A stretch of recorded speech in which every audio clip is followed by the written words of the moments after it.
सोचो जरा, मई 2019 है। गेम ऑफ थ्रोन्स का फिनाले अभी अभी एयर हुआ है। दुनिया भर के मिलियंस फैंस टीवी स्क्रीन के सामने चुप बैठे हैं, लेकिन हैरानी से नहीं, बल्कि हार्ट ब्रेक और गुस्से से। 7 साल की थियोरीज, इमोशनल इन्वेस्टमेंट और स्लीपलेस नाइट्स का रिजल्ट ऐसा एंडिंग बना जिसे बहुत लोगों ने टेलीविजन हिस्ट्री का सबसे डिसअपॉइंटिंग फिनाले कहा। डेनेरिस का किंग्स लैंडिंग को जला देना, ब्रैन स्टार्क का अचानक आयरन थ्रोन पर बैठ जाना और जॉन स्नो का वॉल के उस पार एग्जाइल हो जाना। फैंस को आंसर्स चाहिए थे, जस्टिस चाहिए था, लेकिन काफी अरसे तक ऐसा लगा जैसे उन्हें सिर्फ एक ही चीज मिलने वाली है, साइलेंस और डिसअपॉइंटमेंट। लेकिन अब 2026 में पिक्चर बिल्कुल बदल चुकी है। गेम ऑफ थ्रोन्स सिर्फ जिंदा नहीं है, ये फिर से थ्राइव कर रहा है। HBO ने वेस्टेरोस के अराउंड एक पूरा यूनिवर्स बिल्ड कर दिया है और अब उतना कंटेंट आ रहा है जितना ओरिजिनल सीरीज के बाद कभी नहीं आया। तो अगर तुम कभी ड्रैगन्स, स्वॉर्ड्स और पॉलिटिकल बिट्रेयल्स की दुनिया में वापस आने का रीजन ढूंढ रहे थे, ये तुम्हारी ऑफिशियल इनविटेशन समझो, क्योंकि आज हम ब्रेक डाउन करने वाले हैं सब कुछ, हर स्पिन ऑफ, हर सीक्वल, हर रूमर, और हाँ, ये भी बात करेंगे कि गेम ऑफ थ्रोन्स सीजन 9 असल में कैसा हो सकता है। चलो सबसे पहले बड़ी पिक्चर से शुरू करते हैं, क्योंकि HBO अभी जो बिल्ड कर रहा है उसका स्केल सच में माइंड ब्लोइंग है। खुद जॉर्ज R.R. मार्टिन ने रिवील किया है कि इस वक्त 5 से 6 game of thrones projects development के डिफरेंट स्टेजेस में हैं। उनके मुताबिक इनमें से ज्यादातर प्रीक्वेल्स हैं, लेकिन इंटरेस्टिंग बात यह है कि कुछ सीक्वल्स भी काम में हैं। ये कोई फैन थ्योरी नहीं है, ये उस इंसान की बात है जिसने पूरा यूनिवर्स क्रिएट किया। और अगर वो कह रहा है कि वेस्टेरोस एक्सपैंड होने वाला है, तो समझ लो कि ये दुनिया अभी खत्म नहीं हुई। और असल में ये एक्सपेंशन ऑलरेडी शुरू भी हो चुका है, क्योंकि 2026 में एक ऐसा शो एयर हो रहा है जिसने इंटरनेट पर लिटरली स्टॉर्म क्रिएट कर दिया है। A night of the 7 kingdoms का प्रीमियर 18 जनवरी 2026 को HBO पर हुआ, और ऑनेस्टली किसी ने एक्सपेक्ट नहीं किया था कि रिस्पॉन्स इतना जबरदस्त होगा। यह सीरीज फॉलो करती है सर डंकन द टॉल को, एक लोबॉर्न हेज नाइट, और उसके यंग स्क्वायर एग को, जो असल में सीक्रेटली एक टारगरियन प्रिंस होता है। और सिर्फ इतना ही नहीं, फरवरी 2026 में IMDb पर यह सबसे ज्यादा विजिटेड शो पेज बन गया, ब्रेकिंग बैड से भी ज्यादा और उस वक्त चलने वाले हर शो से आगे। सिंपल वर्ड्स में, इस शो ने वेस्टेरोस के लिए फैंस का पैशन दोबारा इग्नाइट कर दिया है। और गुड न्यूज ये है कि HBO ने सीजन 2 को पहले एपिसोड से पहले ही ग्रीन लाइट कर दिया था और अभी उसकी फिल्मिंग चल रही है।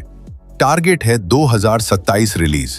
सीजन 2 अडेप्ट करेगा जॉर्ज R.R. मार्टिन की सेकंड डंक and egg story the sworn sword, और जनवरी 2026 में शोरनर आयरा पार्कर ने रिवील किया कि जॉर्ज R.R. मार्टिन ने उन्हें 12 अनपब्लिश्ड डंक एंड एग स्टोरीज के आउटलाइंस भी दिए हैं। मतलब अगर ऑडियंस ऐसे ही इंटरेस्ट लेती रही तो ये शो बहुत लंबा चल सकता है।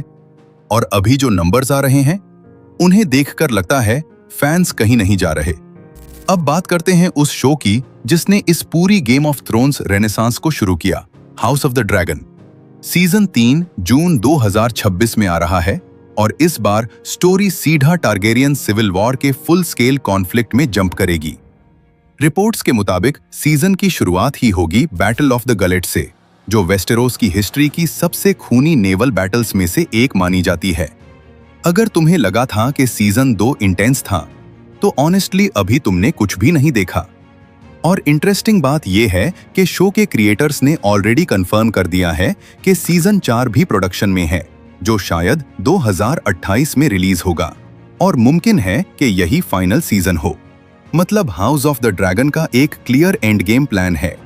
शोरनर्स स्टोरी को डिलिबरेटली उस डायरेक्शन में ले जा रहे हैं जहां टारगेरियन सिविल वॉर, यानी बुक्स में जिसे डांस ऑफ द ड्रैगन्स कहा जाता है, अपने ट्रेजेक्ट और ब्रूटल क्लाइमेक्स तक पहुंचती है। और अगर लास्ट 2 सीजन्स ने अपना प्रॉमिस डिलीवर कर दिया, तो बहुत पॉसिबल है कि हाउस ऑफ द ड्रैगन को टीवी हिस्ट्री की ग्रेटेस्ट ड्रामा सीरीज में काउंट किया जाए। अब बात करते हैं रूम के सबसे बड़े एलिफेंट की, Jon Snow sequel series. Game of thrones के फिनाले के बाद कई सालों तक HBO सीक्रेटली एक जॉन स्नो सीक्वल डेवलप कर रहा था। और कुछ टाइम तक तो ऐसा लग रहा था कि ये प्रोजेक्ट सच में बनने वाला है। खुद किट हैरिंगटन भी स्टोरी डेवलपमेंट में इन्वॉल्व थे, लेकिन जो कॉन्सेप्ट प्लान किया गया था वो काफी डार्क था, एक्चुअली बहुत ज्यादा डार्क। इस वर्जन में जॉन स्नो एक ब्रोकन मैन के तौर पर वापस आता, पीटीएसडी से स्ट्रगल करता हुआ। उसने अपने डायरवुल्फ गोस्ट को भी दूर कर दिया होता और अपनी लेजेंडरी स्वॉर्ड लॉन्ग क्लॉ भी खो दी होती। और सबसे शॉकिंग बात, स्टोरी का एंड ये होता कि जॉन अपनी हीरो आइडेंटिटी रिक्लेम नहीं करता, बल्कि अकेला मर जाता। रिपोर्ट्स के मुताबिक किट हैरिंगटन चाहते थे कि ये शो उनकी अपनी post thrones mental health struggles का रिफ्लेक्शन हो। वो चाहते थे कि जॉन का कैरेक्टर एक ऐसे इंसान की स्टोरी बने जो अपने पास्ट का वेट उठाते उठाते आखिर में टूट जाता है। स्टोरी टेलिंग पर्सपेक्टिव से देखो तो ये आइडिया ऑनेस्टली बहुत पावरफुल था, लेकिन HBO एग्जीक्यूटिव्स को लगा कि ये कॉन्सेप्ट ग्लोबल ऑडियंस के लिए बहुत डिप्रेसिंग होगा और इसी वजह से उन्होंने प्रोजेक्ट को ग्रीन लाइट नहीं किया। सच कहें तो दोनों साइड्स समझ आती हैं। ये शो बोल्ड और रॉ टेलीविजन होता, लेकिन शायद फैंस के लिए एक्सेप्ट करना मुश्किल होता, जो अभी भी जॉन स्नो को हीरो के तौर पर देखना चाहते हैं। और अब खुद किट हैरिंगटन ने भी काफी क्लियर कह दिया है कि वो फिलहाल जॉन स्नो के रोल में वापस नहीं आना चाहते, क्योंकि उस कैरेक्टर ने उनके ऊपर पर्सनली काफी मेंटल प्रेशर डाला था। तो अभी के लिए जॉन स्नो सीक्वल का डोर ऑलमोस्ट बंद लगता है, लेकिन यहीं से स्टोरी इंटरेस्टिंग हो जाती है, क्योंकि जॉन स्नो प्रोजेक्ट के खत्म होने के बाद एक नया आइडिया सामने आया है और ये शायद फ्रेंचाइज का सबसे एक्साइटिंग डेवलपमेंट हो सकता है। रिपोर्ट्स के मुताबिक HBO एक अराया स्टार्क सीक्वल सीरीज के अर्ली डेवलपमेंट स्टेज में है और अगर ये प्रोजेक्ट ग्रीन लाइट होता है तो मेजी विलियम्स अपना आइकॉनिक रोल दोबारा प्ले कर सकती हैं। क्रिएटिव डायरेक्शन के लिए नेटवर्क ने क्वॉक दान त्रान को अप्रोच किया है, जो एप्पल TV+ की acclaimed series drops of God के राइटर हैं। और अगर तुम सोचो कि इस स्टोरी का स्कोप क्या हो सकता है, तो पॉसिबिलिटीज ऑनेस्टली इनसेन हैं। सीजन 8 के एंड पर याद है आर्या क्या करती है? वो वेस्ट ऑफ वेस्टेरोस सेल कर जाती है, एक ऐसी डायरेक्शन में जहां कोई मैप ही एग्जिस्ट नहीं करता। सालों से फैंस ये सोच रहे हैं कि उसे वहां क्या मिला होगा। कुछ सोर्सेस सजेस्ट करते हैं कि शो आर्या की जर्नी को फॉलो कर सकता है एसोस में, जो नैरो सी के उस पार एक ह्यूज कॉन्टिनेंट है। अगर ऐसा होता है तो इसका मतलब है कि हम देख सकते हैं बिल्कुल नए सिविलाइजेशंस, कल्चर्स और थ्रेट्स जो ओरिजिनल गेम ऑफ थ्रोन्स ने कभी एक्सप्लोर ही नहीं किए। चलो अब सीधी बात करते हैं।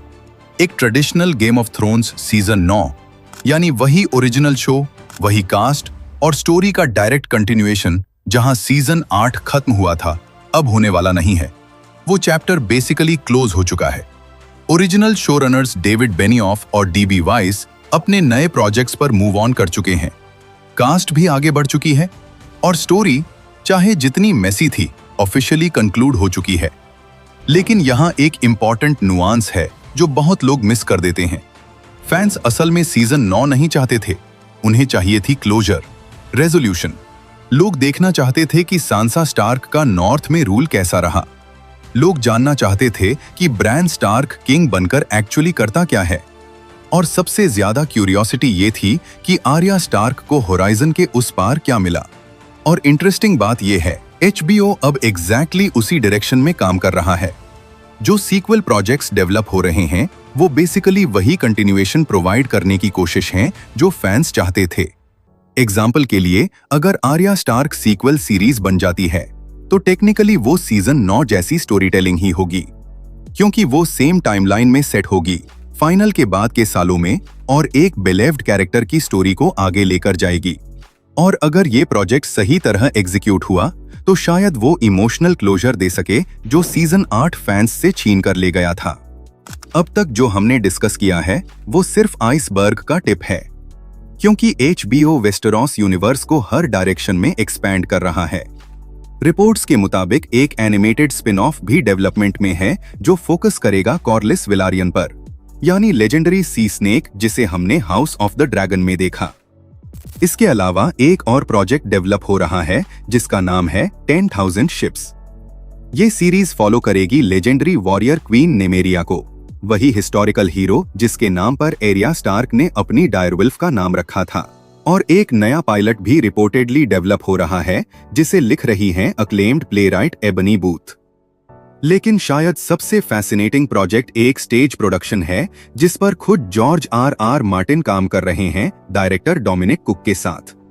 इसका नाम है game of thrones the mad king. ये प्ले एक्सप्लोर करेगा लियाना स्टार्क और रेगर टारगरियन की फॉरबिडन लव स्टोरी को और वो इवेंट्स जो इवेंचुअली लीड करते हैं रॉबर्ट्स रिबेलियन तक। ये स्टेज शो 2026 समर में रॉयल शेक्सपियर थिएटर में परफॉर्म होना स्टार्ट होगा।